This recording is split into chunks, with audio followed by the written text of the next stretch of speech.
সমস্ত নবীদের মেরাজ জমিনে, আমার নবীর মেরাজ কেন আরশে আজিমে? নবীদের নবুয়তের সীমানা যত দূর তত দূর তাদের মেরাজের সীমানা, এর বাইরে না। মুসা নবীর সীমানা যত দূর তার মেরাজের সীমানা, নবুয়তের সীমানা, উরুজের লাইন অত দূর।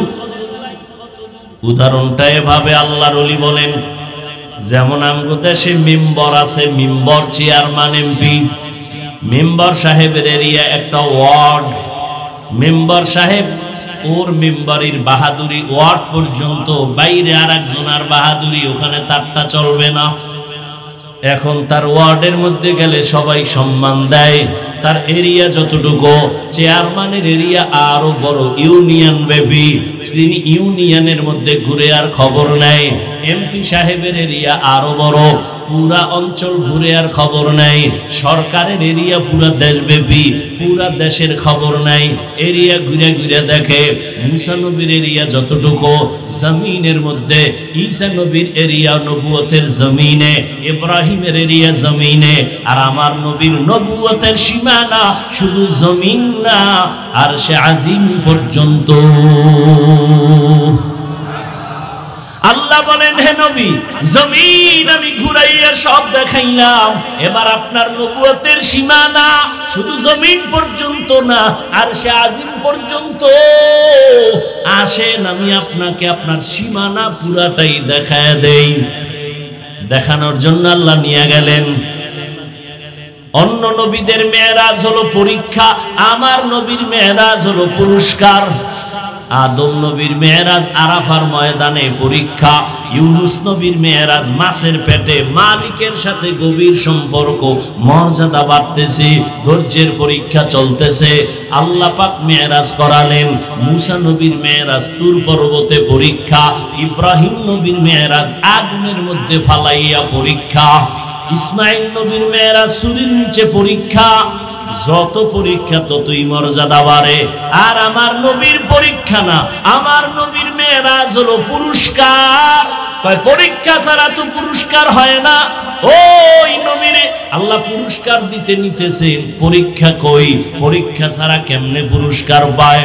বলে সব নবীদের থেকে আমার নবীর পরীক্ষা মারাত্মক। বলে কেমন? দুনিয়াতে আল্লাহ এমন সমাজে পাঠাইলেন, যেই সমাজের মানুষ পৃথিবীর দুর্নীতিবাজ, লম্পট, চরিত্রহীন, এত বড় খারাপ, মক্কার মানুষের মতো কোথাও ছিল না। এমন জায়গায় পবিত্র নবীজিরে পাঠাইলেন। এক নম্বরের পরীক্ষা, দুনিয়াতে আসিয়া বাবার চেহারা দেখতে পারেন নাই, আর এক কঠিন পরীক্ষা। 6 বছরে মা হারা, আর এক কঠিন পরীক্ষা। 8 বছরে দাদাও হারাইলেন, নবীর আর এক কঠিন পরীক্ষা। কেউ ডানে বামে আপন নাই, সবাই নবীরে মারার জন্য রেডি। নবীরে পথে পথে কাটা দেয়, বাড়ি ঘেরাও করে মারার জন্য। দুনিয়াতে নবীর ছায়া ছিল আসবাব, দারুল আসবাব হিসেবে দুইটা। এক ছায়া চাচা আবু তালিব, আর এক ছায়া খাদিজা রাদিয়াল্লাহু আনহা।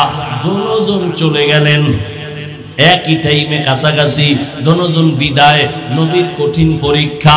ওদিকে একদিন আর দুদিন না। আম্মা জান আয়েশা বলেন, কেমন মায়ার নবী আমার, যেই নবীর চেহারার দিকে তাকাইলে 7 দিনের ক্ষুধা থাকে না।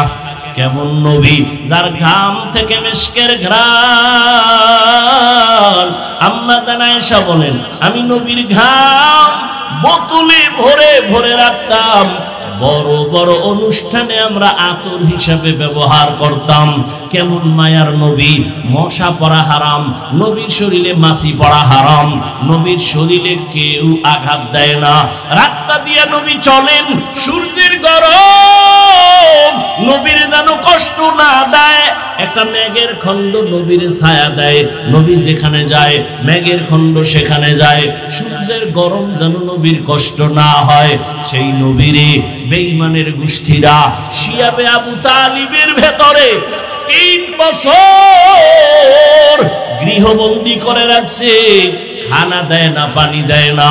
নবী বলেন, আমার 4 কন্যা নিয়া আমি পাহাড়ের মাঝখানে আটকানো, পানিও নাই, খানাও নাই। রহমতের নবী গাছের পাতা ছিঁড়ে ছিঁড়ে খাইয়া পেটের ক্ষুধা নিবারণ করেছেন। নবীর কঠিন পরীক্ষা। আম্মা জান আয়েশা রাদিয়াল্লাহু আনহা বলেন, ইয়া রাসূলুল্লাহ, জীবনটা তো কষ্টে কাটাইলেন, তবে কোন কষ্টটা আপনাকে বারবার দাগ কাটে অন্তরে, চোখের পানি নরম হয়? নবী বলেন, ও আয়েশা, তায়েফের কষ্ট আমি ভুলতে পারি না। হেঁটে হেঁটে আমি তায়েফের ময়দানে গেলাম কালেমার দাওয়াতের জন্য। ওই তায়েফের বেঈমান বাচ্চাগুলোকে আমার পেছনে লেলিয়ে দেয়, ওরা পাথর মারা শুরু করলো। এমন ভাবে পাথর মারতেছে বৃষ্টির মতো, রক্ত পড়িয়া জুতা আটকায়া গেছে। আমি কাঁদতেছি, আবার একদল বাচ্চারা লাফায় আর হাসে আর আমারে গালি দেয়। এইভাবে যাচ্ছে, আল্লাহ বেজার হয়ে জিব্রাইল পাঠায় দিলেন, তায়েফের জমিনটা উল্টায় দাও। আমি রহমতের নবী বেজার হই নাই। আমি বললাম, ভাই জিব্রাইল, ওরা আমাকে চিনে না, যদি জানতো আমি বড় এতিম অসহায়, আমারে ওরা মারতো না, ওদেরকে তুমি মারিও না। আল্লাহর কাছে হেদায়েতের দোয়া করি, একটা মানুষও কালেমার পতাকার নিচে আসলো না। আমার ওই কষ্ট মনে উঠলে চোখের পানি ধরে রাখতে পারি না। আল্লাহ কয়, নবী, পরীক্ষা যথেষ্ট হয়ে গেল, এবার পুরস্কারের জন্য আমি আপনাকে দাওয়াত দিলাম আরশে আজিমে। আল্লাহ তাআলা বলেন, সুবহান, পবিত্র আমার আল্লাহ। আল্লাহ তো সব সময় পবিত্র, আবার কেন পবিত্র বললেন? বলে কিসের থেকে পবিত্র? বলে মানুষের দুর্বলতা থেকে। ও বান্দা, তুমি যত অপরিচ্ছন্ন, নবী কিভাবে গেলেন আর আসলেন, এই সব দুর্বলতা থেকে আমি আল্লাহ পাক। আমি আল্লাহ পাক মানি তোমার সমস্ত কমজোরি থেকে আল্লাহ পাক। বান্দার দুর্বলতা আছে, আল্লাহর কোনো দুর্বলতা নাই।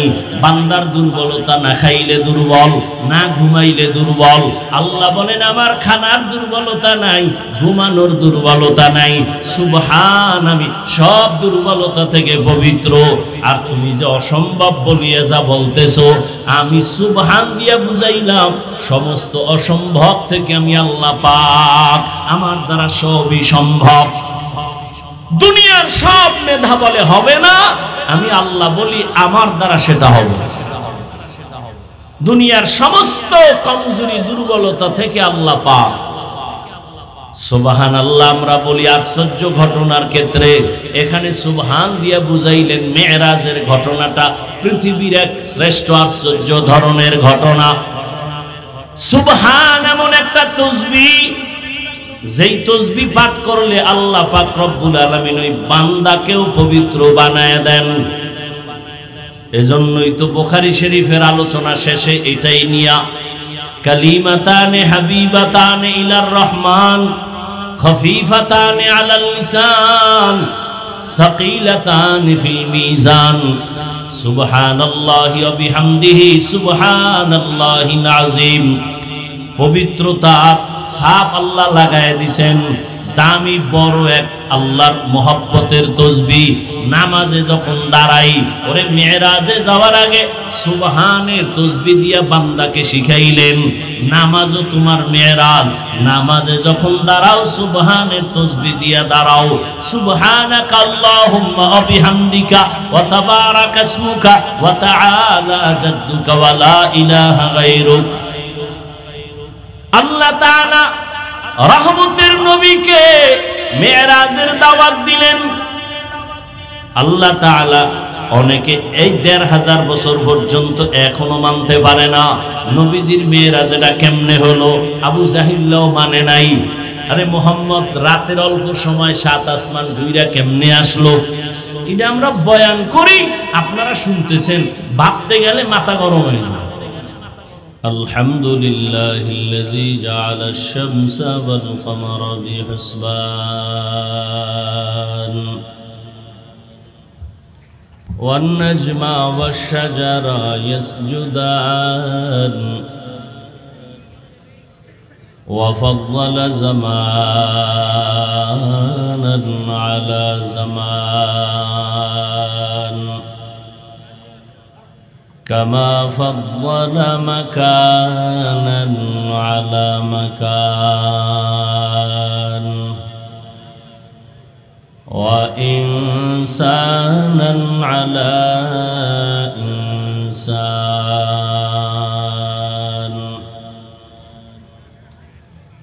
ونشهد أن لا إله إلا الله وحده لا شريك له لا ضد له ولا ند له ولا مثل له ونشهد أن سيدنا وسندنا وحبيبنا وحبيب ربنا وطبيبنا وطبيب قلوبنا ومولانا محمدا عبده ورسوله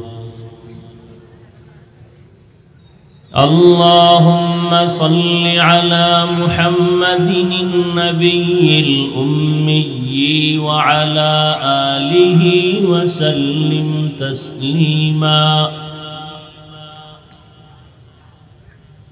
وبعد فأعوذ بالله من الشيطان الرجيم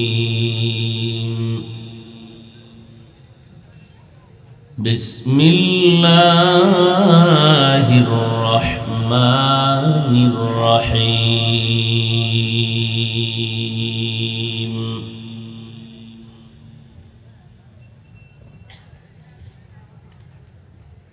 سبحان الذي أسرى بعبده ليلا من المسجد الحرام إلى المسجد الأقصى الذي باركنا حوله لنريه من آياتنا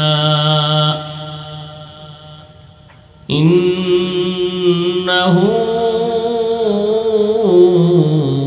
هو السميع البصير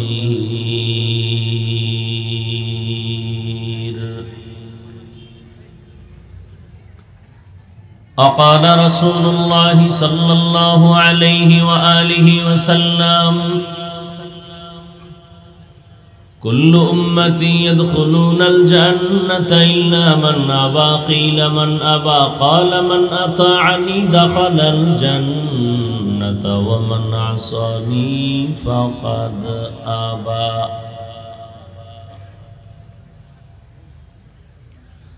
أو كما قال النبي عليه الصلاة والسلام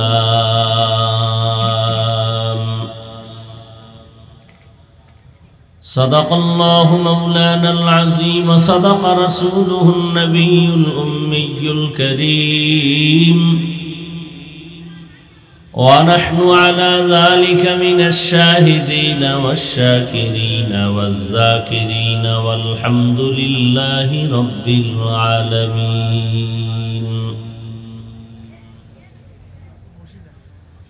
سبحانك لا علم لنا إلا ما علمتنا إنك أنت العليم الحكيم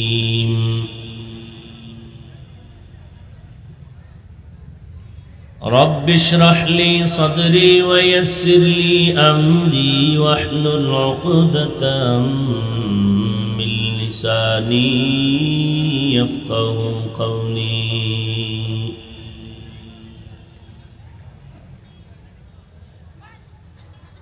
निकलेगा ज़माना आखिर अहले बिदाअत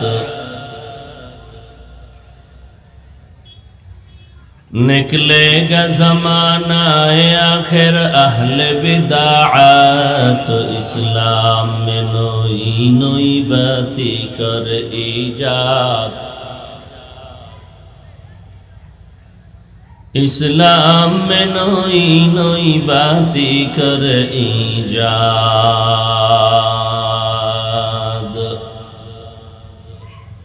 ऐ बंदाए खुदा चाहोगार उनके मुलाकात,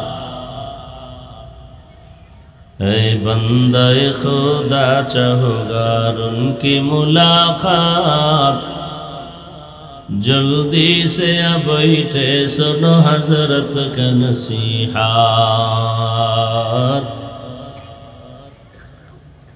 जल्दी से अब बैठे सुनो हजरत का नसीहात।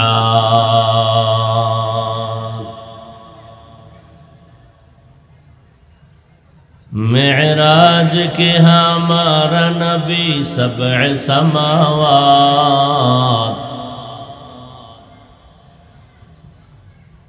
मेराज के हमारा नबी सबअ समावात, नहीं भूला वहाँ नबी हम गुनाहगार उम्मत, नहीं भूला वहाँ नबी हम गुनाहगार उम्मत। আল্লাহ সবাইকে বেশি বেশি দরুদের আমল করার তৌফিক দান করেন। দুনিয়ার লাইনে আখেরাত বাদ দিয়া বহু বাহাদুরি তো দেখাইলো আল্লাহ,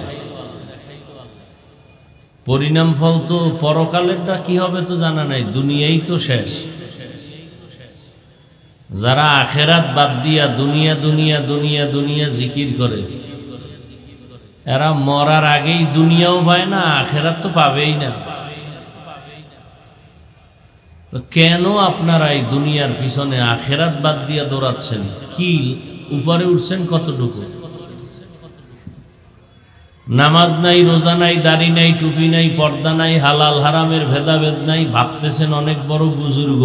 কই টুপিওয়ালা নামাজি কোরআনওয়ালাদের থেকে কি পরিমাণ আপনি সম্মানে আছেন আমাকে বলেন তো। বরং আপনি আল্লাহ মাফ করুক, আর যাদের জন্য এত কষ্ট করেন এরা আপনাকে মারার জন্য দোয়া করতেছে। ছেলে চায় বাপ মরে যা, কেমন দুনিয়া। স্ত্রী চায় স্বামী মরে যাক, তাহলে আমরা সব মনের মতো ভাগ বটোয়ারা করে চলতে পারি, স্বাধীনভাবে চলতে পারি। কার জন্য জীবন যৌবন শেষ করতেছেন? আল্লাহ হেদায়াত দান করুন। আর যারা আখেরাতের লাইনে আছে এরা আখেরাত তো ইনশাআল্লাহ পাবেই, দুনিয়া যা পাইতেছে এটা বোনাস। খাওনে অশান্তি নাই, ঘুমে অশান্তি নাই, চলাফেরায় অশান্তি নাই, শান্তিও আছে, সম্মানও আছে। বাংলাদেশের এই মুহূর্তে ফেব্রুয়ারির ৩ তারিখ ২০২৫-এর এই মুহূর্তে গোটা দেশবাসী এক অশান্তির বেড়াজালে, অভিভাবকহীন দেশ চলতেছে। যে যেমন মনে চায় তেমন চলতেছে। সেই মুহূর্তেও পেরেশান সবাই, কিন্তু আখেরাতমুখী কোরআনওয়ালারা, নবীর আদর্শওয়ালারা সর্বোচ্চ শান্তিতে আর সম্মানে এখনো আছে, এই মুহূর্তেও আছে। এটা কি গোপন না চোখের সামনে? এরপরও কোন দুনিয়ার পেছনে ঘুরে আজকে নামাজ ছাড়লেন? দেখতেছেন চোখের সামনে, এরপরও কেন আপনি নামাজ ছেড়ে দিলেন? কি পাওয়ার আশায়? কিছু টাকা?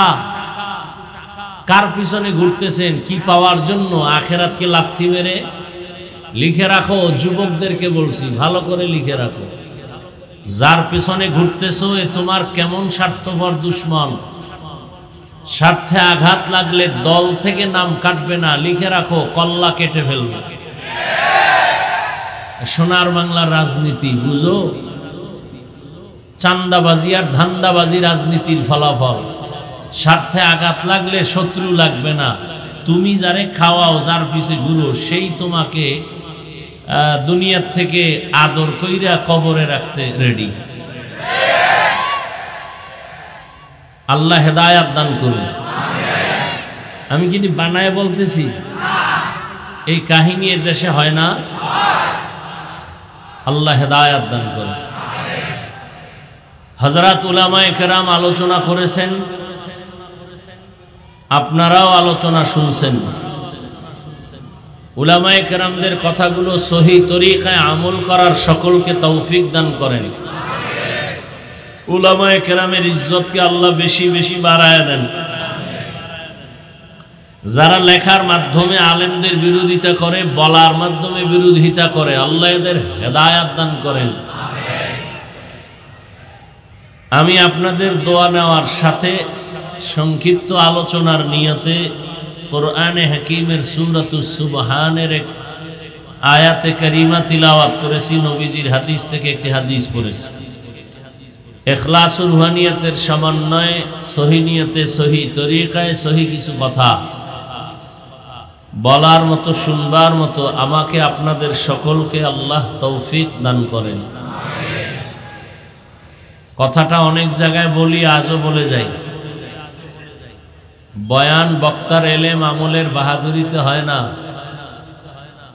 দুইটা শক্তির মাধ্যমে বয়ান আল্লাহ দেন। এক শক্তি বাতিনি, আল্লাহর রহমত, আর এক শক্তি জাহিরি, শ্রোতাদের অন্তরের মোহাব্বত।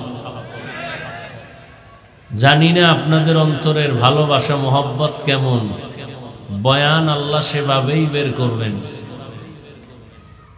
আল্লাহ পাক রব্বুল আলামিন বলেন, সুবহান, পবিত্র সত্তা, আল্লাযী আসরা বিআবদিহি লাইলাম মিনাল মসজিদিল হারামি ইলাল মসজিদিল আকসা, যিনি ভ্রমণ করাইলেন তার প্রিয় বান্দাকে মসজিদে হারাম থেকে মসজিদে আকসা পর্যন্ত। আল্লাযী বারাকনা হাওলাহু লিনুরিয়াহু মিন আয়াতিনা, যেই মসজিদ আকসা আল্লাহর বরকত দ্বারা পরিপূর্ণ, যাতে করে তার প্রিয় বন্ধু বা বান্দা অবলোকন করতে পারেন তার রবের কুদরতের নিদর্শন। ইন্নাহু হুয়াস সামিউল বাসীর,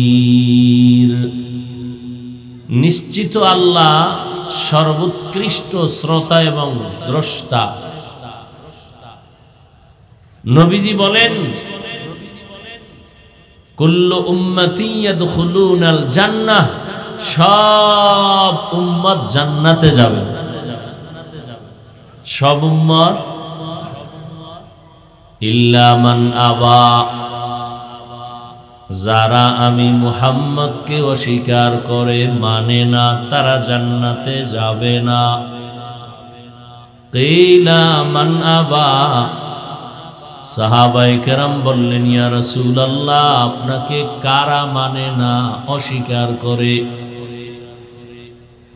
قال من أطاعني دخل الجنة ومن عصاني فقد أبى। রহমতের নবী বলেন, যে আমার অনুসরণ করবে সে জান্নাতে যাবে, যে আমার বিরোধিতা করবে সে আমাকে অস্বীকারী হিসাবে জাহান্নামে যাবে। আউযুবিল্লাহর খবর নাই, বিসমিল্লাহ পারে না। তুমি কি বুঝবা আমি কি বললাম, এটা ঠিক কতটুকু শরীয়ত অনুযায়ী, কোরআন হাদিস অনুযায়ী কতটুকু বেঠিক, তুমি কি বুঝবা? কথা বলতে পারা কামিয়াবি না, চুপ থাকা কামিয়াবি।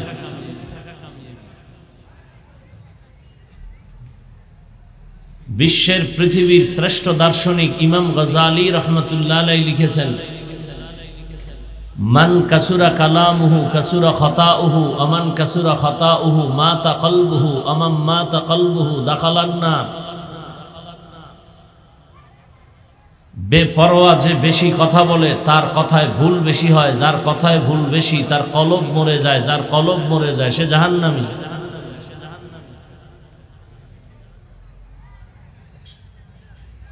জান্নাত পেতে হলে তাজা কলব লাগবে, মরা কলব জান্নাত পাবে না।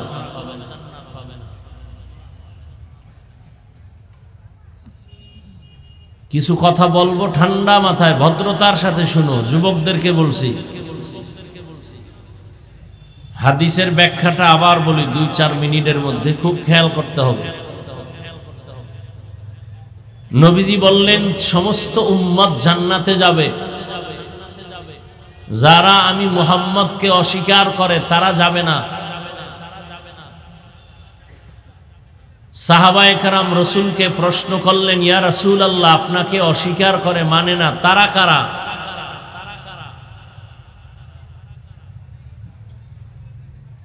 নবীজি ডাইরেক্ট জবাব না দিয়ে একটু ঘুরাইয়া বললেন। প্রশ্ন ছিল, নবী আপনাকে মানে না, তারা কারা?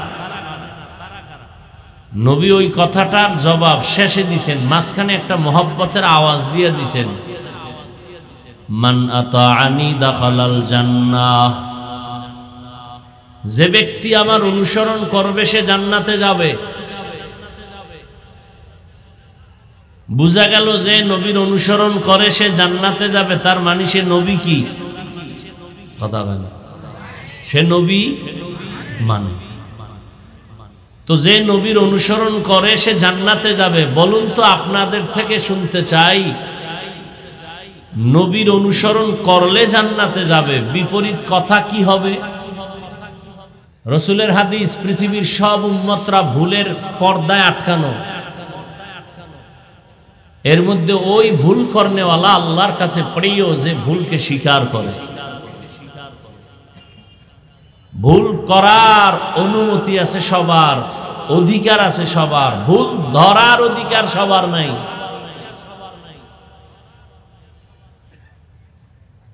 বাবা ভুল করেছে, ভুল করতে পারবে, কিন্তু সন্তান ধরতে পারবে কিনা চিন্তার বিষয়। যত বড় আলেম হোক না কেন, নামাজের ইমাম সাহেব দাঁড়ায় গেছে, নামাজের মধ্যে ইমামতিতে ভুল হতেই পারে। এ বিষয়ে আমি আজকে আর কথা বাড়াবো না, আমার মূল আলোচনা সব থেকে যাবে। যতটুকুই করব সামান্য কিছু কথা। তো হাদিসের কথা বলতেছিলাম, নবীজি বলেন, সব উম্মত যারা আমার অনুসরণ করে তারা জান্নাতে যাবে। বিপরীত কথা কি দাঁড়ায় বলেন? এখনো অনেকে খেয়াল করেনি। এরা আসছে, দেখবে কি বয়ান করে, আমগু জিগাইব, এই সময় আছে, ভাবার সময় আছে। বয়ান করা এখন ফ্যাশন হয়ে গেছে। আমাদের বক্তাদের বয়ান করা পেশা, শ্রোতাদের বয়ান শোনাটা নেশা। বয়ান শুনবে, আমলের দরকার নাই, ফজর নাই, জোহর নাই, আসর নাই, মাগরিব নাই, এশা নাই, বয়ান শুনতে আসছে। আবার রাস্তায় গিয়ে মোবাইল চালাবে, সারা রাত জেনা করবে, মোবাইল সামনে নিয়ে, চোখের জেনা, হাতের জেনা, কানের জেনা। একদল তো ওয়াজের মধ্যে ওইও করতেছে, কেউ ওয়াজের প্যান্ডেলের বাইরেও করতেছে। এখানে বেহেশতের বাজার, ওখানে মার্কেট, জাহান্নামের বাজার। ওখানে যুবতী যুবক মহিলারা ঢুকতেছে, যুবকেরাও ঢুকতেছে, অবাধে কথাবার্তা চলতেছে, চেহারা দেখতেছে, ডাইরেক্ট তাজা তাজা কবিরা গুনাহ হচ্ছে। আর এখানে বেহেশতের বাগানের বয়ানও চলতেছে। এটাই বড় পরীক্ষা, এটাই পরীক্ষা। মন্দিরের দরজা খোলা, মসজিদের দরজা খোলা, ঢুকবি কই? পরীক্ষা। জাহান্নামের বাজারও খোলা, জান্নাতের বাজারও খোলা, ঢুকবি কই? পরীক্ষা। ওয়াজ উপলক্ষে মার্কেট কেন? 2-4 ঘন্টা বয়ান শুনে বাড়ি যাবেন, এখানে মার্কেট কেন? আল্লাহর কাছে একটু কান্নাকাটি করে, আব্বা আম্মার জন্য দোয়া করে সবাই চলে যাবেন, ফজরের নামাজ পড়বেন, মা বাবার খেদমত করবেন, শেষ। মার্কেট কেন?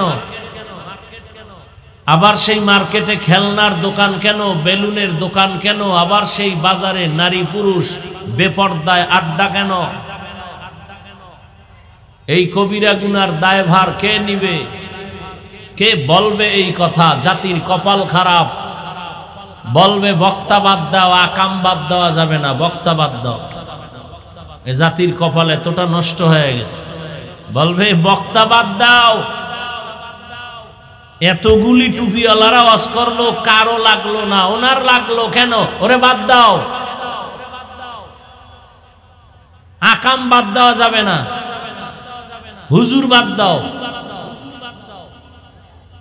সমাজে সুদ চলবে, ঘুষ চলবে, বাধা যে হুজুর দিবে, হুজুর বাদ। আমি সুদখোর, সুদ খাওয়া চলবে, হুজুর চলবে না।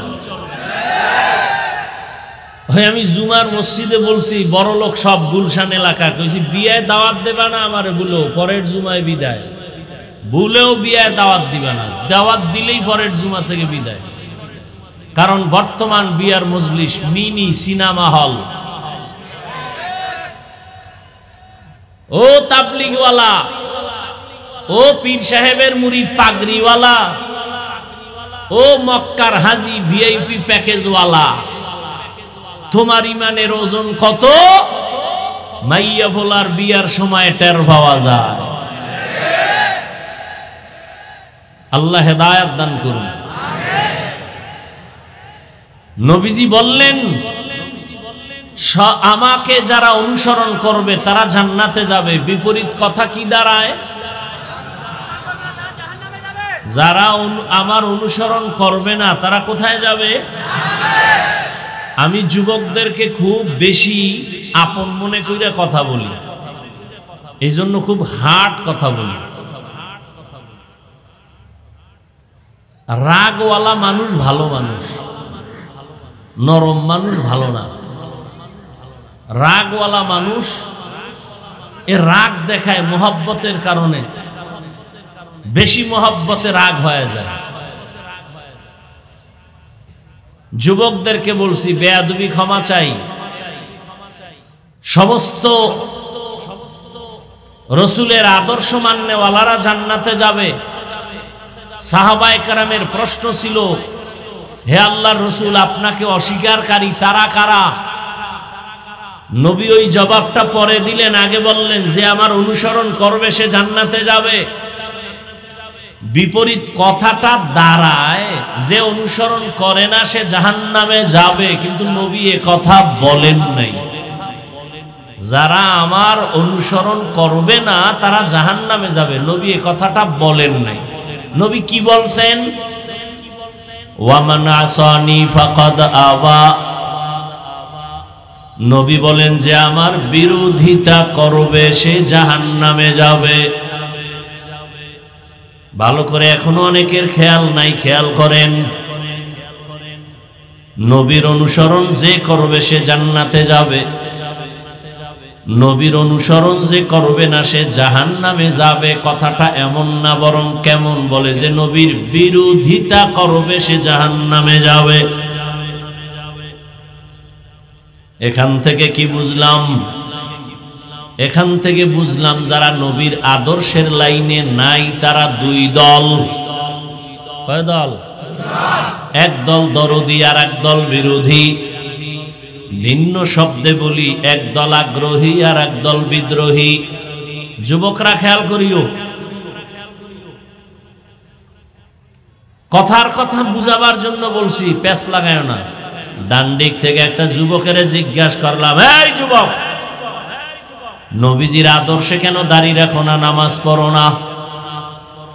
যুবক আস্তে নরম হয়ে কয়, হাফিজ ভাই, নবীর আদর্শে দাড়ি রাখা দরকার, নামাজ পড়া দরকার, পারি না, চেষ্টা করি, দোয়া কইরেন। বলো যুবক বাবা, এই ছেলেটার কথায় কি বুঝলাম? সে দরদি না বিরোধী? আগ্রহী না বিদ্রোহী? আচ্ছা, এদিক থেকে একজনকে জিগাইলাম, এই যুবক, নবীজির আদর্শে কেন দাড়ি রাখো না, নামাজ পড়ো না? আমার কথাটা শেষ না হতেই বিদ্যুতের গতিতে বলল, দাড়ি না রাখলে অসুবিধা কি? নামাজ না পড়লে অসুবিধা কি? কি বোঝা গেল? সে দরদি না বিরোধী? আগ্রহী না বিদ্রোহী? নবীজির আদর্শের ক্ষেত্রে বিদ্রোহীর নাম বেঈমান। বিদ্রোহীর নাম ভালো করে বুঝো, এখনো কিন্তু ভালো করে বুঝো নাই। একজনে দাড়ি রাখে না আর একজনে দাড়ি পছন্দ করে না, দুইজনে এক। যে দাড়ি রাখে না তাকে গালি দেওয়া যাবে না, যে রসুলের আদর্শের দাড়ি পছন্দ করে না তাকে ছাড় দেওয়া যাবে না। যে নামাজ পড়ে না তাকে গালি দেওয়া যাবে না, যে নামাজ পছন্দ করে না তাকে ছাড় দেওয়া যাবে না। সুযোগ পেলেই জুতার বাড়ি। তাহলে একজনের দাড়ি নেই, গালি দেওয়া যাবে? আগে বুঝতে হবে দরদি না বিরোধী। আগে বুঝতে হবে দরদি হলে মুমিন, বিরোধী হলে বেঈমান। একজনে নামাজ পড়ে না, তাকে গালি দেওয়া যাবে না। আগে বুঝতে হবে সে দরদি না বিরোধী। যদি দরদি হয় মুমিন, বিরোধী হলে বেঈমান। একজনে কোরআনের আইনের রাজনীতি করে না, তাকে গালি দেওয়া যাবে না। আর একজনে কোরআনের আইনের রাজনীতি পছন্দ করে না, তাকে ছাড় দেওয়া যাবে না। ব্যবধান আছে না? কত ব্যবধান! একজন মুমিন আর একজন বেঈমান, দোনোজনেই নামাজ পড়ে না, এর মধ্যে একজন মুমিন আর একজন বেঈমান। দোনোজনেই রাজনীতি করে না, একজন মুমিন আর একজন বেঈমান। তাহলে নবীর আদর্শ যারা মানে না তারা জাহান্নামী না, যারা নবীর আদর্শ পছন্দ করে না তারা জাহান্নামী। আল্লাহ বুঝার তৌফিক দান করেন। এবার আসি আয়াতের মধ্যে, হাদিস নিয়ে কিছু কথা বললাম। সুবহানাল্লাযী আসরা বিআবদিহি লাইলাম মিনাল মাসজিদিল হারামি ইলাল মাসজিদিল আকসাল্লাযী বারাকনা হাওলাহু লিনুরিয়াহু মিন আয়াতিনা ইন্নাহু হুয়াস সামিউল বাসীর। আয়াতটা মেরাজ সম্পর্কে আয়াত। বর্তমান আরবি মাস শাবান। কি মাস? ভালো করে বলছেন তো, নয় দোকানের সাবান।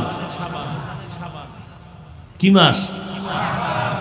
একজনের নাম কালাম, আপনি ডাকলেন এই কাল্লা, হইল? এর আগের মাস গেল রজব, এখন শাবান, সামনে কি আসতেছে? রমাজান। কি মাস? রমাজান। রজব মাস যখন আসে, সব আমরা বক্তারা, ইমামরা মেরাজের বয়ান করি, আর জাতি মনে করে রজব মেরাজের কারণে দামি। আসলে না। আল্লাহ বলেন ইন্না ইদ্দাতাশ শুহুরি ইনদাল্লাহি 12 শাহরান ফি কিতাবিল্লাহ ইয়াওমা খালাকাস সামাওয়াতি ওয়াল আরদ মিনহা আরবাআতুন হুরুম যালিকাদ দীনুল কাইয়্যিম। আল্লাহ তাআলা বলেন গণনার আকারে বছরে মাস হবে 12টা। কয় মাস? কিয়ামত পর্যন্ত কোন বছর 11 মাসে হবে না, 13 মাসে হবে না।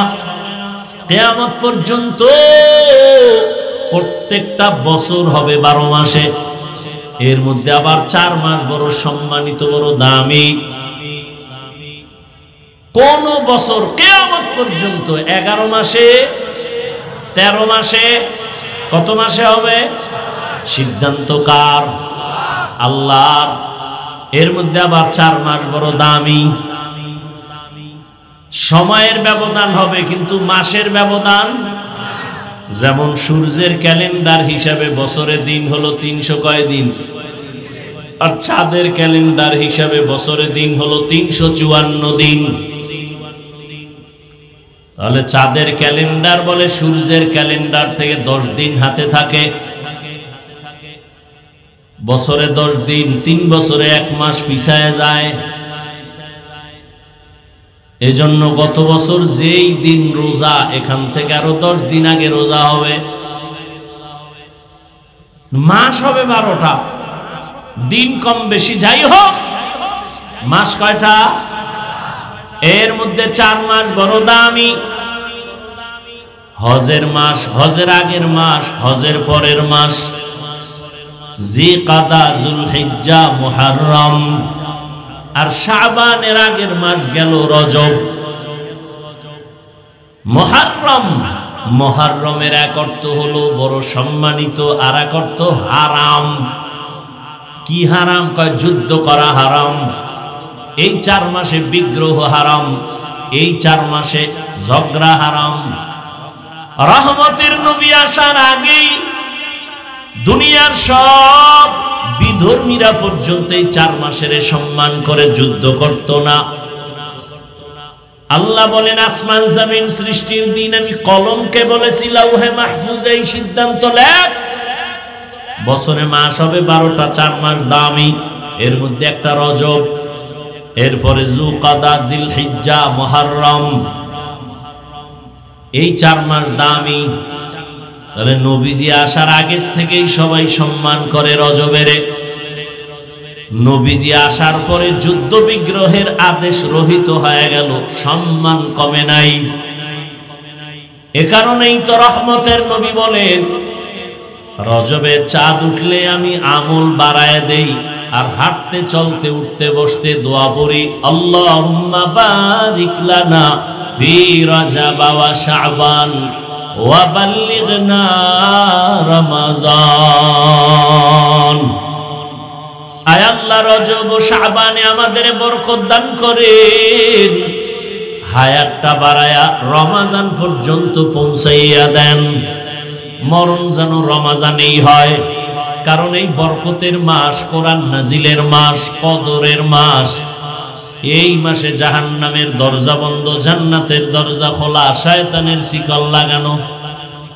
রমজানে শয়তানের কি লাগানো?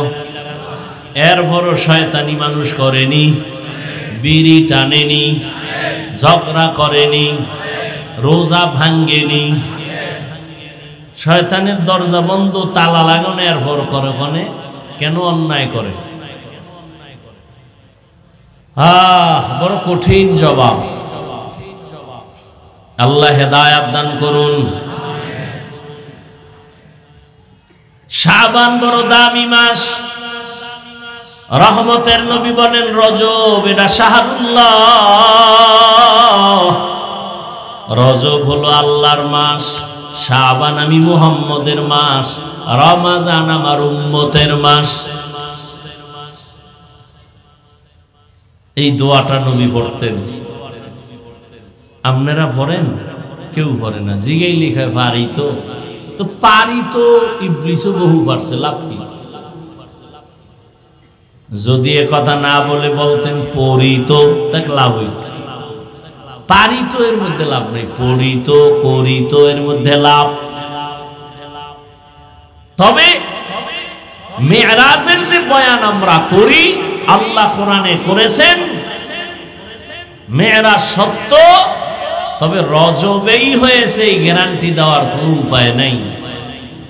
কারণ অনেক ঐতিহাসিকগণ লিখছেন রসুলের মেরাজ হয়েছে রবিউল আউয়াল মাসে, কেউ বলেছেন রবিউল আখির, কেউ বলেছেন জুমাদাল উলা, কেউ বলেছেন জুমাদাল উখরা, কেউ বলেছেন নবীর মেরাজ রজবে, কেউ বলেছেন শাওয়ালে, কেউ বলেছেন নবীর মেরাজ হয়েছে রমাজানে। বাকি সব কথার এক কথা, মেরাজ হয়েছে, এতে কোনো সন্দেহ নেই। কেন হলো মেরাজ? এ বিষয়ে অনেকে অনেক জানেন। আমি মূল কয়েকটা কথা বলে আমি শেষ করব। সমস্ত নবীদের মেরাজ হয়েছে, সব নবী রাসূলদের মেরাজ, সমস্ত নবী রাসূলদের মেরাজ হয়েছে জমিনে। আর আপনার আমার রহমতের নবীর মেরাজ হয়েছে আরশে আজিমে। সমস্ত নবীদের রাসূলদের মেরাজ হলো ইমতিহান, আর আমার নবীর মেরাজ হলো ইনআম। সমস্ত নবী রাসূলের মেরাজ হলো পরীক্ষা, আপনার আমার নবীর মেরাজ হলো পুরস্কার। সব নবীদের মেরাজ হয়েছে, একজনেরও বাদ নাই। এই মেরাজ আবার দুই প্রকার, জাহিরি আর বাতিনি। মেরাজ অরুজ থেকে মেরাজ, উপরে আগায় যাওয়া, অগ্রগামী হওয়া, সম্মানের দিক থেকে। সম্মান ছাড়া উপরে উঠা, এইটাকে মেরাজ বলে না। সিঁড়ি বাইয়া কেউ যদি উপরে যায়, এই যাওয়া এটা মেরাজ না। আল্লাহর মোহাব্বতের লাইনে বান্দা উপরের দিকে আগায় যাওয়া, এর নাম মেরাজ। সম্মানের লাইনে উরুজ। এইটা বাতিনি ভাবেও হয়, জাহিরি ভাবেও হয়। বাতিনি ভাবে সবাই আছে এক জায়গায়, কিন্তু মর্যাদা একজনের বেশি। জাহিরি ভাবে এখানে চোখের সামনে সবাই আমরা মানুষ, তবে এখানে জাহিরি ভাবে যারা আলেম তারা মানুষ হিসাবে অনেক দামি, সবার তুলনায় তারা দামি। সবাই মানুষ, সবাই কি না দামি না? আপনাদের এলাকায় মসজিদ আছে না নাই? কার ঘর? সব মসজিদ কার ঘর? সব মসজিদ আল্লাহর ঘর, তবে বাইতুল্লাহর সমান একটাও না। বাইতুল্লাহর দাম বেশি। ইন্না আউওয়ালা বাইতিন উযিআ লিন-নাসি লাল্লাযী বিবাক্কাতা মুবারাকান ওয়া হুদা মুবারাকান ওয়া হুদাল লিল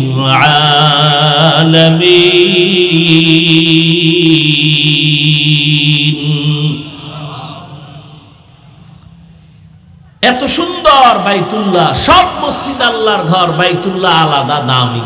সব মানুষ আল্লাহর বানানো, প্রিয়, কিন্তু এর মধ্যে যারা কোরআনের ইলম ওয়ালা তারা দামি। আবার এই কোরআন ওয়ালাদের মধ্যে যারা ইলমের সাথে আমল আছে তারা আরো দামি।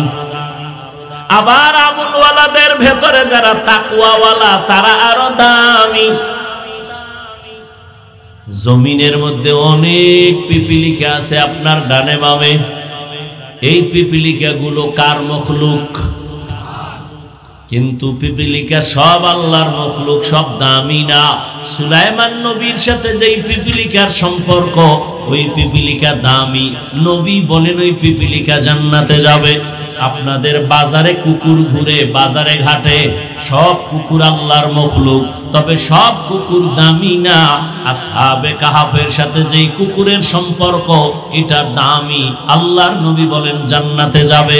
আপনাদের অঞ্চলে গরু গাভীর অভাব নাই, সব গরু গাভী আমার আল্লাহর মখলুক, তবে সব গাভী এক না। মুসা নবীর সাথে যেই গাভীর সম্পর্ক, এটা দামি, জান্নাতে যাবে। নদীর মধ্যে মাছ, আমগো জাতীয় মাছের নাম কি? ইলিশ। হাজারো ধরনের মাছ, একটা সব মাছ আমার আল্লাহর বানানো মখলুক, তবে ইউনুস নবীর যেই মাছ পেটে ধারণ করেছে ওই মাছ দামি, জান্নাতে যাবে। উড়ন্ত পাখি সব আল্লাহর মখলুক, সব দামি না। সুলাইমান নবীর সময়ের হুদহুদ নামের পাখি জান্নাতে যাবে, ওটা দামি। সব মানুষ আমার আল্লাহর মখলুক, তবে কোরআনওয়ালারা, আমলওয়ালারা, তাকওয়াওয়ালারা আল্লাহর কাছে অনেক দামি। কেমন দামি? এরা কিয়ামতের দিন বিনা হিসাবে জান্নাতে যাবে। শুধু তাই না, এদের সাথে অন্যদেরও জান্নাতে যাওয়া লাগবে। এরা জান্নাতে না ঢোকার আগে অন্য কেউ চালাকি করে জান্নাতে যেতে পারবে না। তাহলে মানুষ, এই হলো জাহিরি মেরাজ। বাতিনি মেরাজ, জাহিরি মেরাজ। সমস্ত নবীদের মেরাজ জমিনে, আমার নবীর মেরাজ কেন আরশে আজিমে? নবীদের নবুয়তের সীমানা যত দূর, তত দূর তাদের মেরাজের সীমানা, এর বাইরে না। মুসা নবীর সীমানা যত দূর, তার মেরাজের সীমানা, নবুয়তের সীমানা, উরুজের লাইন অত দূর। উদাহরণটা এভাবে আল্লাহর ওলি বলেন, যেমন আমগো দেশে মেম্বার আছে, মেম্বার চেয়ারম্যান, এমপি। মেম্বার সাহেবের এরিয়া একটা ওয়ার্ড। মেম্বার সাহেব ওর মেম্বারির বাহাদুরি ওয়ার্ড পর্যন্ত, বাইরে আর একজনের বাহাদুরি, ওখানে তারটা চলবে না। এখন তার ওয়ার্ডের মধ্যে গেলে সবাই সম্মান দেয়। তার এরিয়া যতটুকু, চেয়ারম্যানের এরিয়া আরো বড়, ইউনিয়ন ব্যাপী। তিনি ইউনিয়নের মধ্যে ঘুরে আর খবর নেয়। এমপি সাহেবের এরিয়া আরো বড়, পুরা অঞ্চল ঘুরে আর খবর নাই, সরকারের এরিয়া পুরা দেশব্যাপী, পুরা দেশের খবর নাই, এরিয়া ঘুরে ঘুরে দেখে মুসা নবীর এরিয়া যতটুকু জমিনের মধ্যে, ঈসা নবীর এরিয়া নবুয়তের জমিনে, ইব্রাহিমের এরিয়া জমিনে, আর আমার নবীর নবুয়তের সীমানা শুধু জমিন না, আরশে আজিম পর্যন্ত। আল্লাহ বলেন, হে নবী, জমিন আমি ঘুরাইয়া সব দেখাইলাম, এবার আপনার নবুয়তের সীমানা শুধু জমিন পর্যন্ত না, আরশে আজিম পর্যন্ত। আসেন আমি আপনাকে আপনার সীমানা পুরাটাই দেখায় দেই। দেখানোর জন্য আল্লাহ নিয়ে গেলেন। অন্য নবীদের মেরাজ হলো পরীক্ষা, আমার নবীর মেরাজ হলো পুরস্কার। আদম নবীর মেরাজ আরাফার ময়দানে পরীক্ষা, ইউনুস নবীর মেরাজ মাছের পেটে, মালিকের সাথে গভীর সম্পর্ক, মর্যাদা বাড়তেছে, ধৈর্যের পরীক্ষা চলতেছে। আল্লাহ পাক মেরাজ করালেন।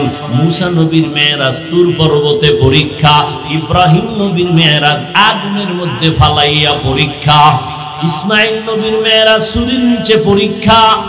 যত পরীক্ষা ততই মর্যাদা বাড়ে। আর আমার নবীর পরীক্ষা না, আমার নবীর মেরাজ হলো পুরস্কার। পরীক্ষা ছাড়া তো পুরস্কার হয় না। ওই নবীরে আল্লাহ পুরস্কার দিতে নিতেছেন, পরীক্ষা কই? পরীক্ষা ছাড়া কেমনে পুরস্কার পায়? বলে সব নবীদের থেকে আমার নবীর পরীক্ষা মারাত্মক। বলে কেমন? দুনিয়াতে আল্লাহ এমন সমাজে পাঠাইলেন যেই সমাজের মানুষ পৃথিবীর দুর্নীতিবাজ, লম্পট, চরিত্রহীন, এত বড় খারাপ, মক্কার মানুষের মতো কোথাও ছিল না। এমন জায়গায় পবিত্র নবীজিরে পাঠাইলেন। এক নম্বরের পরীক্ষা, দুনিয়াতে আসিয়া বাবার চেহারা দেখতে পারেন নাই, আর এক কঠিন পরীক্ষা। 6 বছরে মা হারা, আর এক কঠিন পরীক্ষা। 8 বছরে দাদাও হারাইলেন, নবীর আর এক কঠিন পরীক্ষা। কেউ ডানে বামে আপন নাই, সবাই নবীরে মারার জন্য রেডি। নবীরে পথে পথে কাটা দেয়, বাড়ি ঘেরাও করে মারার জন্য। দুনিয়াতে নবীর ছায়া ছিল আসবাব, দারুল আসবাব হিসেবে দুইটা। এক ছায়া চাচা আবু তালিব, আর এক ছায়া খাদিজা রাদিয়াল্লাহু আনহা। দুজন চলে গেলেন একই টাইমে, কাছাকাছি। দুজন বিদায়, নবীর কঠিন পরীক্ষা। ওদিকে একদিন আর দুদিন না। আম্মা জান আয়েশা বলেন, কেমন মায়ার নবী আমার, যেই নবীর চেহারার দিকে তাকাইলে 7 দিনের ক্ষুধা থাকে না। কেমন নবী, যার ঘাম থেকে মিশকের ঘ্রাণ। আম্মা জান আয়েশা বলেন, আমি নবীর ঘাম বোতলে ভরে ভরে রাখতাম। বড় বড় অনুষ্ঠানে আমরা আতর হিসাবে ব্যবহার করতাম। কেমন মায়ার নবী, মশা পড়া হারাম, নবীর শরীরে মাছি পড়া হারাম, নবীর শরীরে কেউ আঘাত দেয় না। রাস্তা দিয়ে নবী চলেন, সূর্যের গরম নবীর যেন কষ্ট না দেয়। একটা মেঘের খণ্ড নবীর ছায়া দেয়, নবী যেখানে যায় মেঘের খণ্ড সেখানে যায়। সূর্যের গরম যেন নবীর কষ্ট না হয়। সেই নবীরে বেঈমানের গোষ্ঠীরা শিয়াবে আবু তালিবের ভেতরে 3 বছর গৃহবন্দী করে রাখছে। খানা দেয় না, পানি দেয় না। নবী বলেন, আমার 4 কন্যা নিয়া আমি পাহাড়ের মাঝখানে আটকানো, পানিও নাই, খানাও নাই। রহমতের নবী গাছের পাতা ছিঁড়ে ছিঁড়ে খাইয়া পেটের ক্ষুধা নিবারণ করেছেন। নবীর কঠিন পরীক্ষা। আম্মা জান আয়েশা রাদিয়াল্লাহু আনহা বলেন, ইয়া রাসূলুল্লাহ, জীবনটা তো কষ্টে কাটাইলেন, তবে কোন কষ্টটা আপনাকে বারবার দাগ কাটে অন্তরে, চোখের পানি নরম হয়?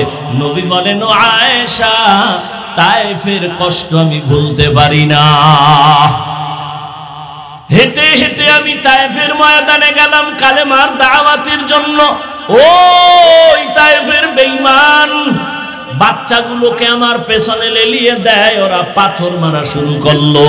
এমন ভাবে পাথর মারতেছে বৃষ্টির মতো, রক্ত পড়িয়া জুতা আটকায়া গেছে। আমি কাঁদতেছি, আবার একদল বাচ্চারা লাফায় আর হাসে আর আমারে গালি দেয়। এইভাবে যাচ্ছে, আল্লাহ বেজার হয়ে জিব্রাইল পাঠায় দিলেন, তায়েফের জমিনটা উল্টায় দাও। আমি রহমতের নবী বেজার হই নাই। আমি বললাম, ভাই জিব্রাইল, ওরা আমাকে চিনে না, যদি জানতো আমি বড় এতিম অসহায়, আমারে ওরা মারতো না, ওদেরকে তুমি মারিও না। আল্লাহর কাছে হেদায়েতের দোয়া করি, একটা মানুষও কালেমার পতাকার নিচে আসলো না। আমার ওই কষ্ট মনে উঠলে চোখের পানি ধরে রাখতে পারি না। আল্লাহ কয়, নবী, পরীক্ষা যথেষ্ট হয়ে গেল, এবার পুরস্কারের জন্য আমি আপনাকে দাওয়াত দিলাম আরশে আজিমে। আল্লাহ তাআলা বলেন, সুবহান, পবিত্র আমার আল্লাহ। আল্লাহ তো সব সময় পবিত্র, আবার কেন পবিত্র বললেন? বলে কিসের থেকে পবিত্র? বলে মানুষের দুর্বলতা থেকে। ও বান্দা, তুমি যত অপরিচ্ছন্ন, নবী কিভাবে গেলেন আর আসলেন, এই সব দুর্বলতা থেকে আমি আল্লাহ পাক। আমি আল্লাহ পাক মানি তোমার সমস্ত কমজোরি থেকে আল্লাহ পাক। বান্দার দুর্বলতা আছে, আল্লাহর কোনো দুর্বলতা নাই। বান্দার দুর্বলতা না খাইলে দুর্বল, না ঘুমাইলে দুর্বল। আল্লাহ বলেন, আমার খানার দুর্বলতা নাই, ঘুমানোর দুর্বলতা নাই। সুবহান, আমি সব দুর্বলতা থেকে পবিত্র। আর তুমি যে অসম্ভব বলিয়ে যা বলতেছো, আমি সুবহান দিয়া বুঝাইলাম, সমস্ত অসম্ভব থেকে আমি আল্লাহ পাক, আমার দ্বারা সবই সম্ভব। দুনিয়ার সব মেধা বলে হবে না, আমি আল্লাহ বলি আমার দ্বারা সেটা হবে। দুনিয়ার সমস্ত কমজোরি দুর্বলতা থেকে আল্লাহ পাক। সুবহানাল্লাহ আমরা বলি আশ্চর্য ঘটনার ক্ষেত্রে, এখানে সুবহান দিয়ে বুঝাইলেন মেরাজের ঘটনাটা পৃথিবীর এক শ্রেষ্ঠ আশ্চর্য ধরনের ঘটনা। সুবহান এমন একটা তাসবিহ, যেই তাসবিহ পাঠ করলে আল্লাহ পাক রব্বুল আলামিন ওই বান্দাকেও পবিত্র বানায় দেন।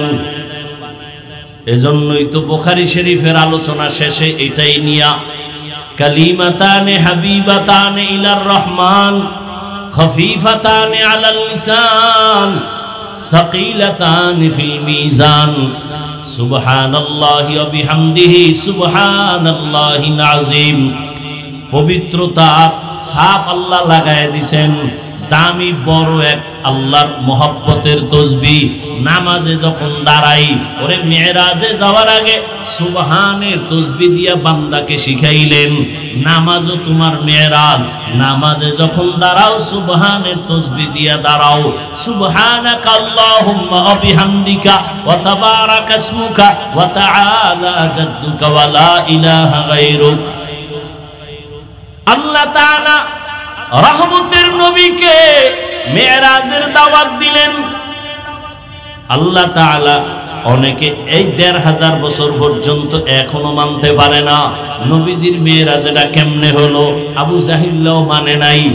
আরে মোহাম্মদ রাতের অল্প সময় ৭ আসমান ঘুইরা কেমনে আসলো? এটা আমরা বয়ান করি, আপনারা শুনতেছেন, ভাবতে গেলে মাথা গরম হয়ে যায়। আধা ঘন্টা ভাইবেন তো, এখান থেকে ৫০০ বছরের দূরত্ব প্রথম আসমান, এগুলো রাতের সামান্য সময় কেমনে সম্ভব? ভাবলে দেখবেন মাথা গরম হয়ে যায়। আল্লাহ কয় আমার দ্বারা সম্ভব। নবী কেমনে গেলেন, কেমনে আইলেন? না, নবী যান নাই, নবী আসেন নাই, আমার আল্লাহ নবীকে নিয়েছেন, আর আমার আল্লাহ আবার নবীকে পাঠায় দিয়েছেন।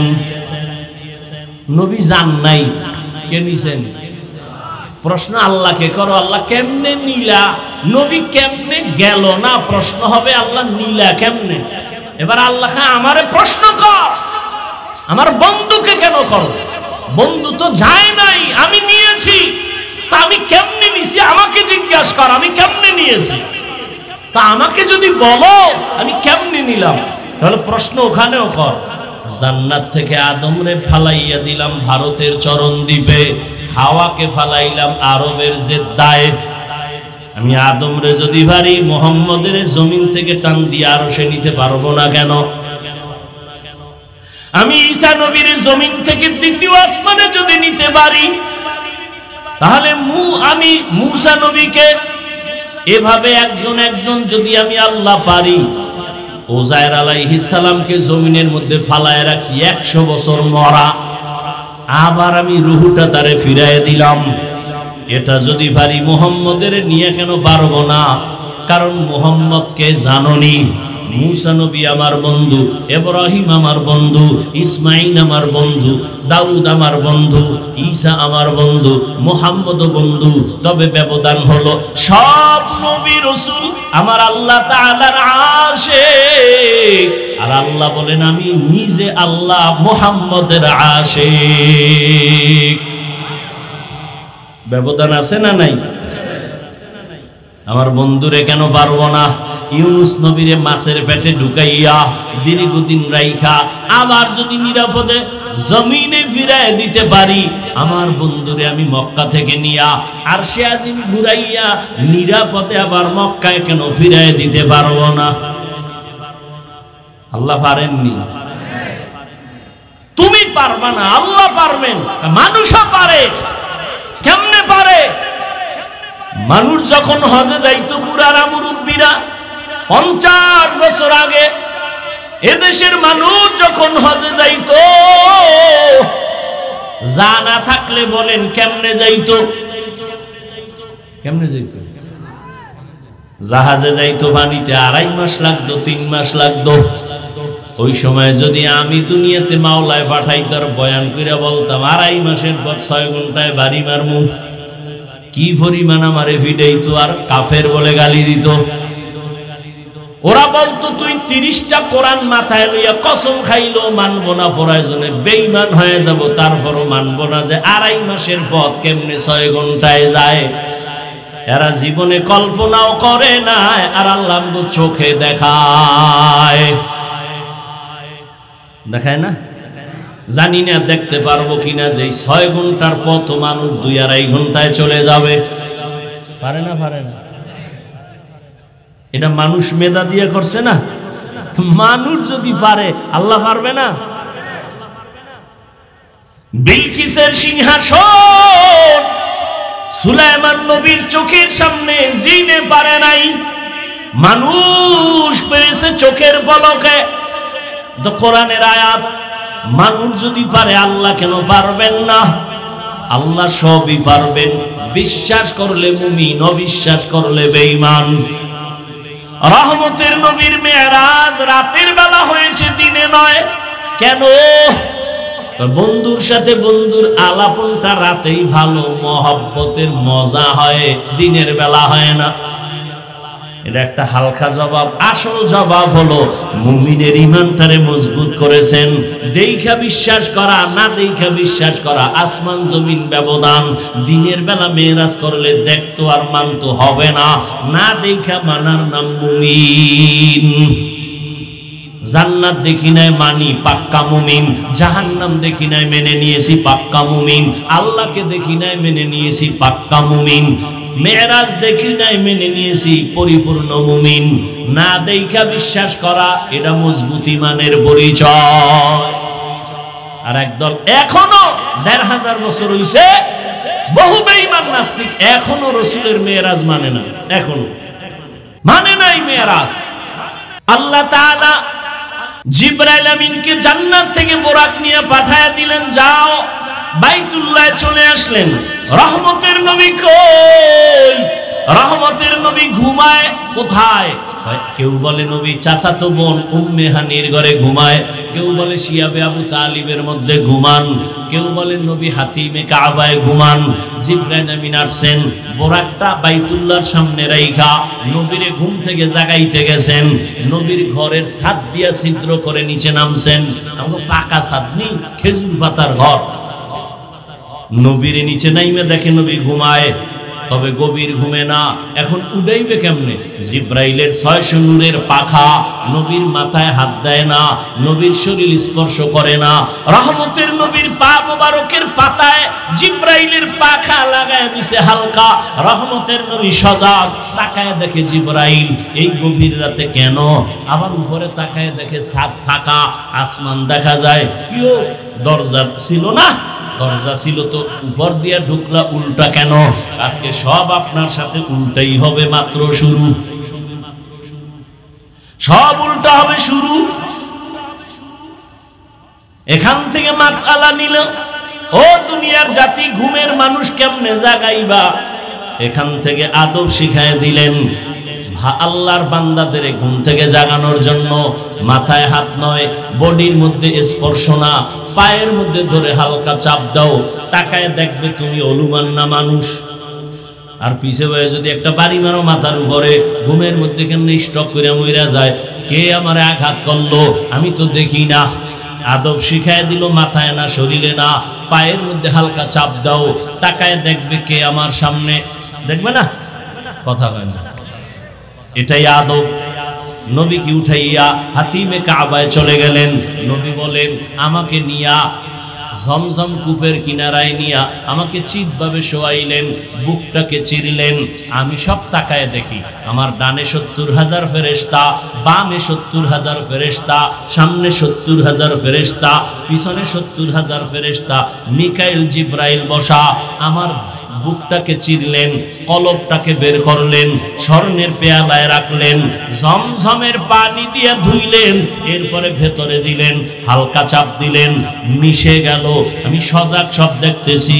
সেলাই লাগলো না, ব্যথা পাইলাম না, রক্ত গেল না, যেটাকে এখন আধুনিক বিশ্ব বলে ওপেন হার্ট সার্জারি।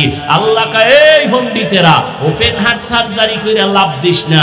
আমি আমার নবীরে 4 বার ওপেন হার্ট সার্জারি করেছি, বাহাদুরি তোমার করার কিছুই নাই। কয়বার? 4 বার। একজন আল্লাহর বান্দা কি যেন বলতেছে, আমি ঘুমাইয়া স্বপ্নে দেখতেছি, শুনতেছি। ঘুমের মধ্যে শুনি একজন টুপিওয়ালা কয়, নবী কি নাপাক নি? কেন? তাহলে কলব বাইর করে ধুইলেন কেন? কলব বাইর করে কি করছে? ধুইছে কেন? নবী নাপাক। আমি স্বপ্নে শুনতেছি একজন আল্লাহর বান্দা বলতেছে, নবী কি নাপাক নি? কেন? কলব বাইর করে ধুইল। এবার প্রশ্ন আমার আপনাদের কাছে, জ্ঞানীরা জবাব দেন, নবী নাপাক? হ্যাঁ বলেন। নবী ওযু করতেননি? বলেন। গোসল করতেননি? আমরা ওযু করিনি কেন? ওযু করলে পবিত্র, তাই তো। নবী নাপাক? নাপাক। ওযু করলেন কেন? নবী নাপাক। গোসল করলেন কেন? এই প্রশ্নের যেই জবাব, নবী নাপাক নি, কলবরে ধুইলেন কেন, এই প্রশ্নের একই জবাব। এবার আসো দ্বিতীয় জবাব।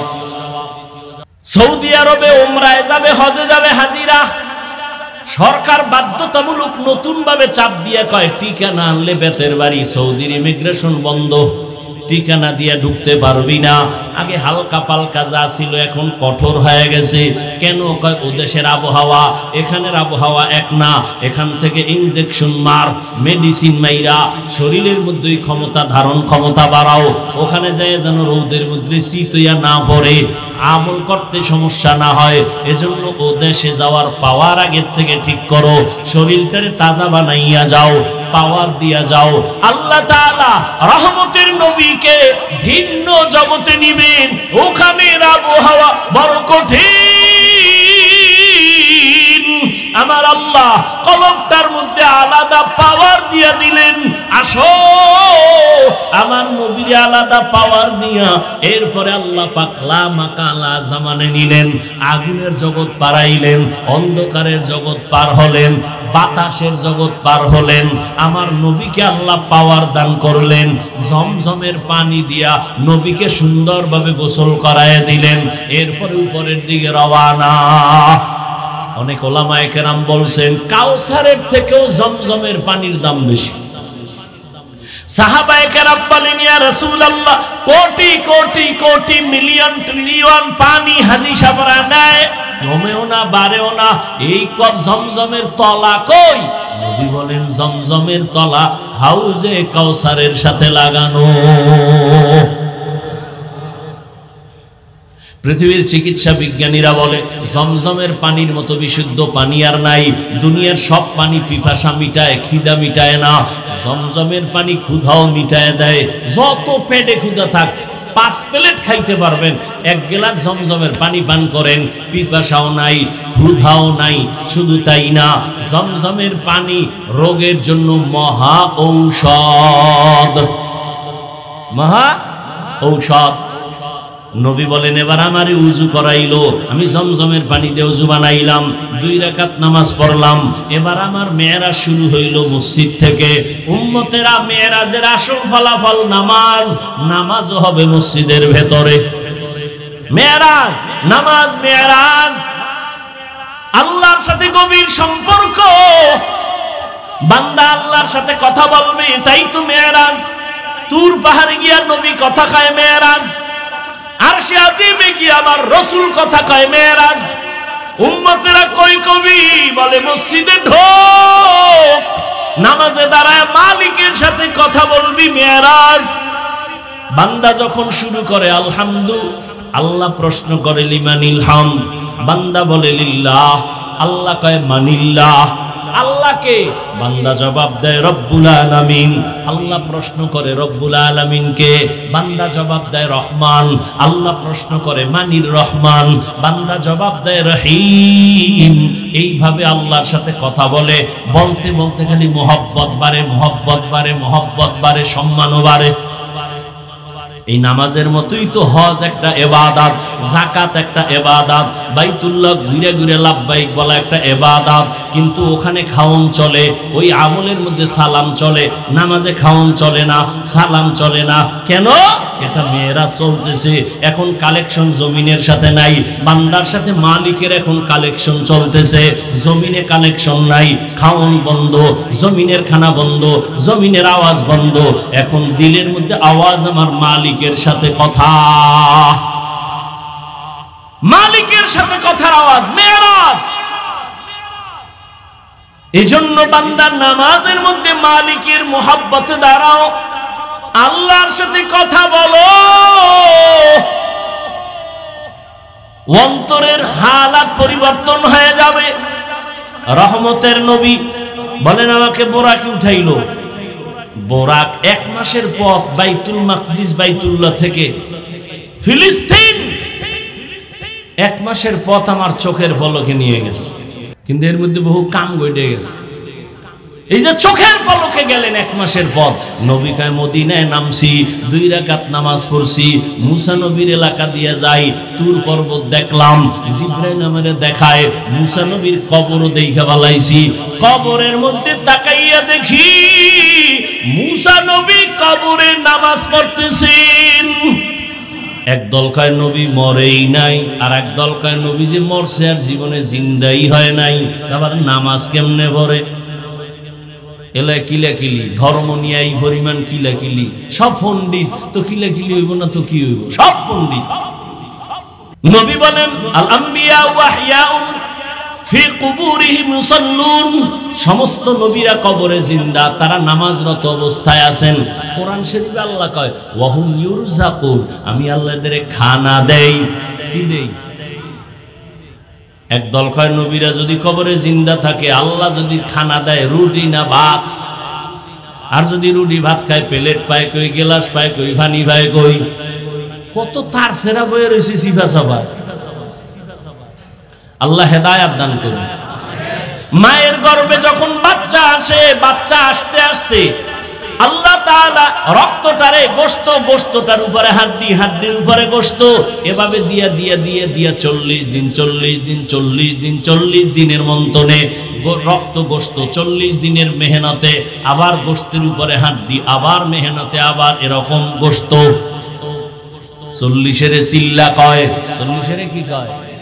হাল আতা আলাল ইনসানি হিনুম মিনাদ দাহরি লাম ইয়াকুন শাইআম মাযকুরা ইন্না খালাকনাল ইনসানা মিন নুতফাতিন আমশাজিন নাবতালি ফাজআলনাহু সামিআম বাসীরা।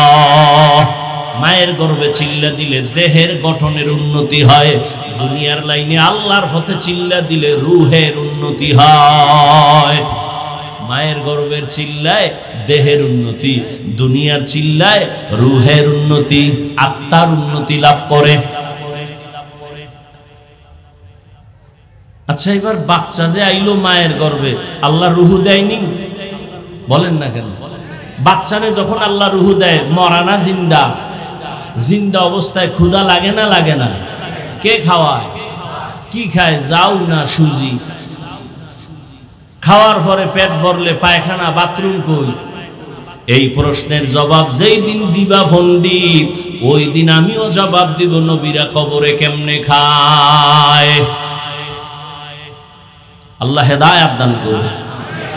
ভাইরা আমার, নবীকে মেরাজের ব্যাপারে আল্লাহ পাক ডাকলেন আর বললেন সুবহানাল্লাযী আসরা বিআবদিহি, ভ্রমণ করাইলেন তার বান্দাকে। বান্দা বলিয়া নবীরে বুঝাইলেন। আল্লাহ পাক কোরআনে নবীর নাম কোথাও নেন নাই, বরং দামি দামি শব্দ দিয়া ডাকছেন। কিন্তু মেরাজের মতো জায়গায় আল্লাহ নবীর একটা নরমাল শব্দ বলছেন, বান্দা। এরে নবীর উম্মতের দল, আমরাও বান্দা, হিন্দুরাও বান্দা, ইহুদিরাও বান্দা, খ্রিস্টানেরাও বান্দা। আমাদের নবীরে আল্লাহ কেন নরমাল শব্দ বান্দা বললেন? এর কয়েকটা জবাবের সংক্ষেপ একটা জবাব, আল্লাহর নবী নিজেরে বান্দা বললে বড় আনন্দ পায়। এজন্য আম্মা জান আয়েশা বলেন, নবী এত কষ্ট করে ইবাদত করেন কেন? নবী বলেন, আফালা আকুনা আবদান শাকুরা, আমি কি আল্লাহর কৃতজ্ঞ বান্দা হব না? বান্দাত বললে নবী অনেক খুশি। এই জন্য মেরাজে যখন গেছে না, আল্লাহ জিগায় নবী কি নিয়ে আইছেন? তিনটা হাদিয়া, আত্তাহিয়াতু লিল্লাহ ওয়াসসালাওয়াত ওয়াত তাইয়্যিবাত। আল্লাহ কয় আমিও তিনটা দেই। আসসালামু আলাইকা আইয়ুহান নবী ওয়া রাহমাতুল্লাহ ওয়া বারাকাতুহু। নবী কয় আমি একা নিব না, আসসালামু আলাইনা ওয়া আলা ইবাদিল্লাহিস সালিহিন। আল্লাহ কয় ফেরেশতারা সাক্ষী দেয়, ফেরেশতারা সাক্ষী দেয়। আশহাদু আল্লা ইলাহা ইল্লাল্লাহ। এত দূর কেন? আমার বন্ধুর সাক্ষীও দাও। ওয়া আশহাদু আন্না মুহাম্মাদান। ফেরেশতারা আর কিছু কয় না, কি কইব? রাসূলুহু না অন্য কিছু? আল্লাহ কয় না, আমার বন্ধু নিজের বান্দা বললে খুশি। রাসূলুহু দিছি আমি, আমার বন্ধুর দেওয়া বান্দা, আমার দেওয়া রাসূল, আমারটা পরে নে, বন্ধুরটা আগে নিয়ে আয়। বন্ধুর দেওয়া বান্দা ওটা আগে নে, আগে বল আব্দুহু, আর আমার দেওয়া রাসূলুহুটা পরে নে। কারণ আমি বন্ধুরে ডাকছি খুশি করার জন্য। বন্ধু যে খুশি বান্দা কইলে ওইটার আগে নিয়ে আয়। আব্দুহু, আমার দেওয়া রাসূলুহু পরে নিয়ে যাও। নবীকে আল্লাহ বান্দা বললেন অনেক কারণ। বান্দার সাথে আল্লাহর সম্পর্কের মূল জিনিস হলো ইবাদত। যার ইবাদত করে তিনি মাবুদ, যারা ইবাদত করে তারা আবেদ বা বান্দা। আর দুনিয়াতে সবথেকে বেশি ইবাদত করনেওয়ালা আমার নবী। রহমতের নবী এই পরিমাণ ইবাদত করতেন, দুনিয়াতে কেউ করে নাই। সারা রাত রহমতের নবী নামাজে দাঁড়াইতেন। নবী ইশরাক পড়ছেন, আউয়াবিন চাষ, তাহাজ্জুদ, যত বেশি পারে নফল ইবাদত। কারণ হাদিসে আছে কিয়ামতের দিন ফরজ আমলের ঘাটতি পূরণ হবে নফলের দ্বারা। যারা কয় ইবাদত লাগে না, ফরজটাও পারে না, ছাইরে দেয়, নফল তো নাই, কিয়ামতের দিন এদের উপায় কি? মেরাজের সবথেকে বড় হাদিয়া 5 বেলার নামাজ।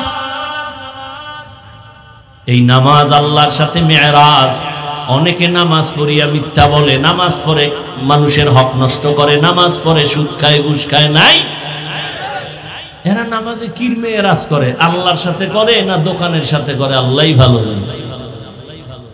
অথচ নামাজ যার যত সুন্দর, তার আমল সুন্দর, আখলাক সুন্দর, ব্যবহার সুন্দর, চরিত্র সুন্দর। আল্লাহর ওয়াদা, নামাজ মানুষকে সব পাপ থেকে ফিরাবে, কিন্তু নামাজ পড়ে পাপ ছাড়ে না। বুঝা গেল তার নামাজটা এখনো নামাজ সহিভাবে হয় নাই, আল্লাহর সাথে মেরাজের নামাজ হয় না। ও আমার যুবক বাবারা, বৃদ্ধ বাবাজিরা, পর্দার আড়ালের আম্মা জানেরা, বোনেরা, এই নামাজ নামাজ নামাজ, বারবার নামাজ মুসলমানের বড় পরিচয়। নামাজ বাইনাল আবদি ওয়া বাইনাল কুফরি তারকুস সালাহ, মুমিন আর বেঈমানের মাঝে ব্যবধান নামাজ। বেঈমানেরা নামাজ পড়ে না, মুমিনেরা নামাজ ছাড়ে না। এই নামাজ কয় ওয়াক্ত? আল্লাহ দিছিলেন 50। আল্লাহ কয় নবী আপনার উম্মত 5 পড়লেও আমি পুরো 50-এরই সওয়াব দান করব। এরে আল্লাহর বান্দারা, এই নামাজকে ঠিক করার জন্য সব বয়ান শুনছো, ফজরে মসজিদ খালি, কোনো লাভ হবে না। নামাজ হলো জীবনের আসল ইবাদত। নামাজের দ্বারা মেরাজ হবে, নামাজের দ্বারা গুনাহমুক্ত হবে, নামাজের মাধ্যমে বান্দা চোখকে হেফাজত করবে, নামাজের মাধ্যমে কানের গুনাহ থেকে কানকে বাঁচাবে, নামাজের মাধ্যমেই বান্দা সব গুনাহ থেকে বাঁচবে। জবানকে হেফাজত করবে নামাজের দ্বারা, নামাজের আমলের মাধ্যমে বান্দা অন্তরকে কন্ট্রোল করবে। যদি না হয়, একজন খাঁটি আল্লাহ ওয়ালার নেক নজর নিয়া, ও যুবক, আমি কিন্তু এই কথা বলি না আমার মতো টুপি লাগাও, দাড়ি বড় করে বড় হুজুর হও, একবারও বলি নাই। বরং আমি বলি স্কুলে পড়ো, কলেজে পড়ো, চাকরি করো, ব্যবসা করো, কোনো বাধা নাই। তবে মোহাব্বত নিয়ে নামাজ পড়ো, আল্লাহর হুকুম মানো, নবীর তরিকায় চলো, মা বাবার দোয়া নাও, শিক্ষকের দোয়া নাও, ওলামায়ে কেরামের দোয়া নিয়ে চলো। এরে যুবক বাবারা, তোমার মতো যুবক জেনারেল লাইনে থাকিয়াও স্কুলে পড়ে, কলেজে পড়ে, চাকরি করে, ব্যবসা করে, 5 বেলার নামাজি আসেনি? বলো তুমি কেন পারবা না? তোমাকে তো আমি বলি না মাদ্রাসায় যাও, তাবলিগে যাও, আমি বলি তুমি স্কুলে পড়ো, কলেজে পড়ো। তোমার মতো যুবক যদি স্কুলে পড়িয়া নামাজ পড়ে, বলো তুমি কেন পারবা না? তোমার মতো যুবক যদি রাস্তায় গাড়ি চালায় নামাজ পড়ে, তুমি কেন পারবা না? তোমার মতো যুবক যদি র্যাব, আর্মি, পুলিশ, বিডিআর এর চাকরি করে নামাজ পড়ে, তুমি কেন পারবা না? এখনো সময় আছে, তওবা করে নাও, মা বাবার দোয়া নিয়ে গাও, শিক্ষকের সাথে বেয়াদবি না করে দোয়া নাও, আলেমের পরামর্শ নিয়া নবীর তরিকা মেনে চলো, দেখবা তোমার জীবন ধন্য হবে। মা বাবারা, সন্তানের দোয়া জীবনে বড় আসল। এরে মা, পর্দার আড়ালের মা, আপনার মতো কত মা এখনো আছে বেপর্দায় চলে না, মোবাইলে সময় নষ্ট করে না, নামাজ ছাড়ে না, সন্তানগুলো আদর্শওয়ালা বানানোর মেহনত করে। আপনারা কেন পারেন না? একটা সন্তান আল্লাহর মোহাব্বত নিয়ে আদর্শবান ডাক্তার বানাবেন, নামাজিওয়ালা আদর্শবান ইঞ্জিনিয়ার বানাবেন, নামাজ পড়নেওয়ালা আদর্শবান প্রফেসর বানাবেন, জীবনটা ধন্য হবে। আপনার সন্তানের কারণে আপনারও কবরে শান্তি আসবে। এখন থেকে তওবা করেন। আপনার মতো কত মা বেপরদায় চলে না, মোবাইলে সময় নষ্ট করে না, আপনারা কেন পারবেন না?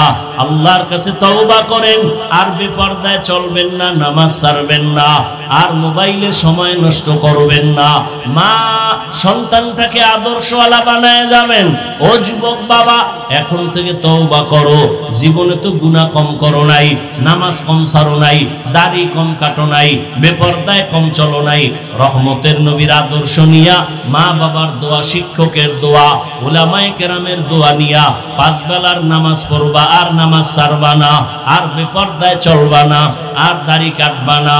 তওবা করার যদি অন্তর নিয়ত করতে পারো, মুনাফিকি না থাকে, আল্লাহ তোমার জীবনের এক তওবায় সব গুনাহ মাফ করে দিবেন। আল্লাহ সবাইকে কবুল করেন, আমিন। আলহামদুলিল্লাহি রাব্বিল আলামিন, والصلاة والسلام على سيد الأنبياء والمرسلين وعلى آله وأصحابه أجمعين يا أرحم الراحمين يا أرحم الراحمين يا أرحم الراحمين رب ارحمهما كما ربياني صغيرا اللهم إنك عفو كريم تحب العفو فاعف عنا اللهم إنا نسألك رضاك والجنة ونعوذ بك من سخطك والنار يا الله মাহফিল কবুল করে নেন, আয়োজনকারী সহযোগিতাকারীদের কবুল করে নেন, যুব সমাজকে দ্বীনের খাদেম